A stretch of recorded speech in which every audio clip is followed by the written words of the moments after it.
வணக்கம் தோழர்களே. போன வீடியோல நம்ம ஈகோ அப்படிங்கிறத பத்தி பார்த்தோம். அந்த ஈகோ அப்படிங்கிறது மனசுக்கு மட்டும் இல்லை, அந்த ஈகோங்கிறது ஒரு பாதுகாப்பு உணர்வு தான், மனசுக்கான ஒரு பாதுகாப்பு உணர்வு. மனிதன் உடலாலையும் உள்ளத்தாலையும் உருவாகி இருக்கிறான். இந்த உடலும் உள்ளமும் இணைந்துதான் மனிதன் என்பவன் இங்க நடமாடிக்கிட்டு இருக்கிறாங்க. இந்த உள்ளம், இந்த மனசு, இந்த மனதில் இருக்கக்கூடிய சிந்தனையின் மூலமாக ஒரு தனிப்பட்ட மனிதன் தன்னுடைய வாழ்வுல என்ன மாதிரியெல்லாம் அவன் வெளியே 4 பேரை எக்ஸ்போஸ் பண்ணணும், தான் இந்த மாதிரிதான் இருக்கணும், இந்த மாதிரி இருந்து காட்டினா அவனுக்கு கொஞ்சம் கெத்தா பவரா இருக்கும் அப்படின்னு சொல்லி மனதளவுல உருவாக்கி செய்யறாங்க. இது அந்த மனதிற்கான ஒரு பாதுகாப்பு. அதாவது மென்டல் ஈகோன்னு வைக்கலாம். பிசிக்கல் ஈகோன்னு ஒன்று இருக்கு. அந்த பிசிக்கல் ஈகோ அப்படின்னா பிசிக்கல் டெஃபென்ஸ், அவ்வளவுதான். இந்த பிசிக்கல் டெஃபென்ஸை இது ஒரு பயாலஜிக்கல் கன்சர்ன். பயாலஜிக்கலா நம்ம டிபெண்ட் பண்ணி தான் இதை பேசுவோம். இந்த ஈகோ அப்படிங்கிறது 2 விஷயமா நாம பிரிக்கிற மாதிரி இருக்கும். ரொம்ப டீப்பான ஒரு பிலாசபிக்கல் தாட்டா நம்ம யோசிக்கும் போது இந்த விஷயத்த நீங்க தனிமையிலேயே நீங்க யோசிக்கும் போது நமக்கு புரியும். என்ன அப்படின்னா, இந்த மனம், இந்த மனிதன் என்பவரு, மனிதனுக்கு இந்த உடம்பு இருக்கு, இந்த முழு உடல் இருக்கு.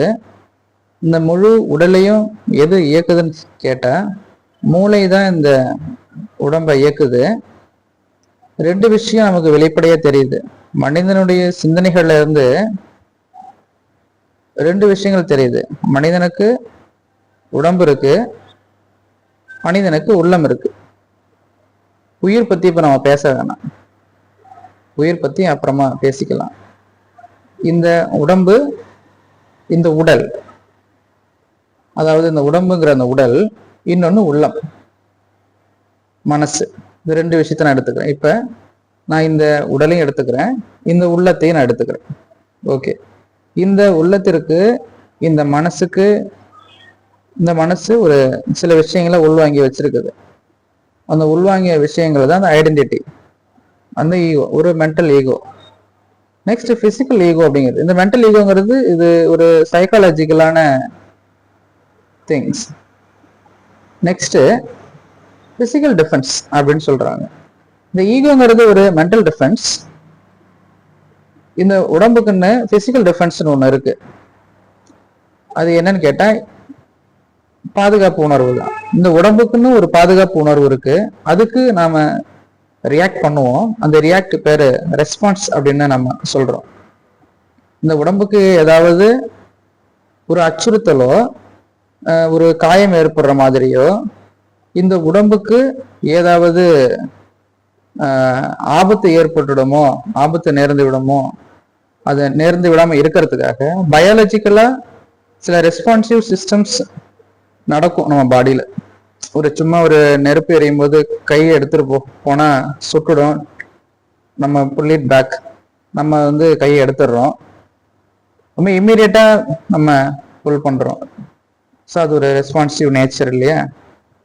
அதாவது எப்படி சொல்லலாம்னா, இது ஃப்ளைட் அப்படின்னு சொல்லக்கூடிய விஷயம். ஒன்று மோதி போராடணும், இல்லைன்னா எஸ்கேப் ஆகிடணும். அந்த மாதிரியான சில விஷயங்களை நம்ம கிட்ட இருக்கு. இது பயாலஜிக்கல் டிஃபென்ஸ் அப்படின்னு நான் இது கன்சிடர் பண்றேன். மென்டல் டிஃபென்ஸ் அப்படிங்கிறது அந்த ஈகோ. அப்ப அந்த ஈகோ அப்படிங்கிறது ஒரு டிஃபென்ஸ் நேச்சர், ஒரு டிஃபென்சிவ் நேச்சர் தான். நம்மளை பாதுகாத்துக்கிறதுக்காக இந்த ஈகோ நமக்கு இருக்கு. நம்ம உள்ளத்துல இருந்து நிறைய ஈகோ நம்ம கிட்ட இருக்கு. இந்த மனதிட்ட இருந்து நம்ம எப்படியாவது தப்பிக்கணும். இந்த ஈகோல இருந்து நம்ம எப்படியாவது தப்பிக்கணும். சில நேரங்களில் நம்ம அதை ஏத்துக்கணும். இதுல என்ன ஆபத்து இருக்கு, இந்த ஈகோவால நமக்கு ஏதாவது ஆபத்து இருக்கா அப்படின்னு பார்க்கணும். இந்த ஈகோவால நிச்சயமா நிறைய ஆபத்துகள் இருக்கு. நான் சொன்ன இந்த மென்டல் ஈகோவால நிறைய ஆபத்துகள் இருக்கு, நிறைய பலனும் இருக்கு. நாம் இது ரொம்ப டீப்பா பார்க்கலாம். ஆனால் கொஞ்சம் கொஞ்சம் வீடியோவை பார்க்கலாம், அதுதான் கொஞ்சம் பெட்டராக இருக்கும்.